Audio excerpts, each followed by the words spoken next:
So welcome back to the channel. This is kind of an unboxing with some first thoughts. So I have actually used these on 3 runs.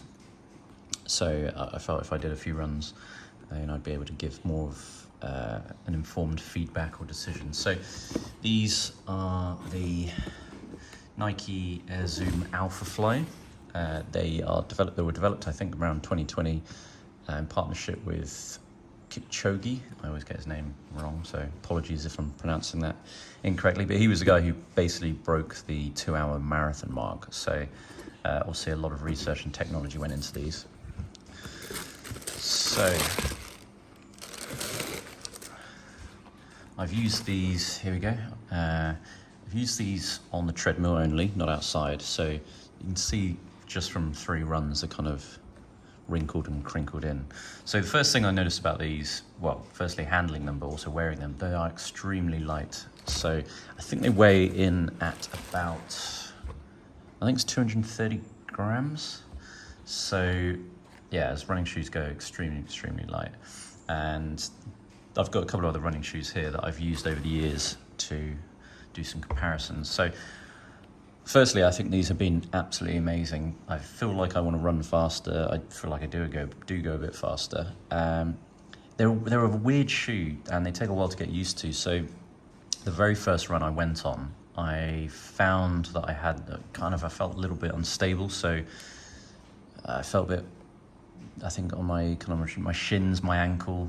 So they're not a very stable shoe, but they are incredibly comfortable once you get used to them. So it did take a couple of runs to ease into them, and I kind of, after the first one, I was like, oh, could I see myself doing long distances in this? But I think I definitely can now. So these are by far now my favorite running shoe, and there's a lot of thought gone into a lot of different areas of this shoe. So starting at the back, if you're running long distances, quite often, runners will get blisters in various areas, and the back of your heel is one of those areas. So I really like this extra cushion they have here. In terms of this fly knit, they call it Atom knit now. So over the years, these are some of the other running shoes I've used. So we got the, I think it was a fly knit, these ones. So these, probably I was wearing these probably since around 2014, 2015, I guess. These are a variation, or these are one of the pairs, not this exact pair, that I used to run across the Sahara when I did the Marathon des Sables. So these are very reliable. Obviously the Marathon des Sables is a very long race. So it was around 257 kilometers across the desert, and one of those days was 87 kilometers. So I've got a lot of experience wearing these kind of shoes. And I've done Ironman races in these ones as well. So if I'm comparing these ones, these are definitely lighter and definitely feel a lot more cushioning. Obviously these soles here are much thinner, but I still like these.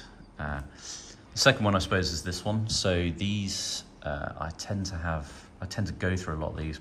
I probably go through did go through a pair of these every 3 months with the distances I was doing.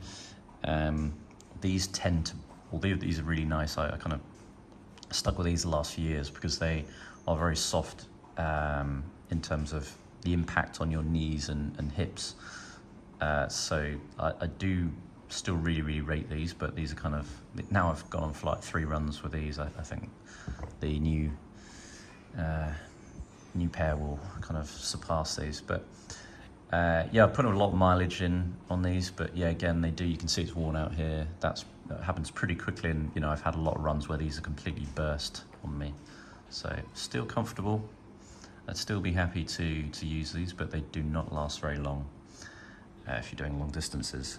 So these, I'm hoping to put, kind of marathon distance in on these, and so far they've been great. They're very, it's kind of weird. They do have, it's almost like they're difficult to walk in. They're so spongy, and when you're walking along, you kind of you bounce. So it's kind of like a shoe that you need to run in, because it's, I wouldn't wear these if you were just walking around all day, because they're very spongy, and you kind of bounce a bit awkwardly. This front bit is very wide and it's very high, so it's definitely more suited for running. What else is there to say? So this does have I think it's got a carbon fiber plate down the middle for support.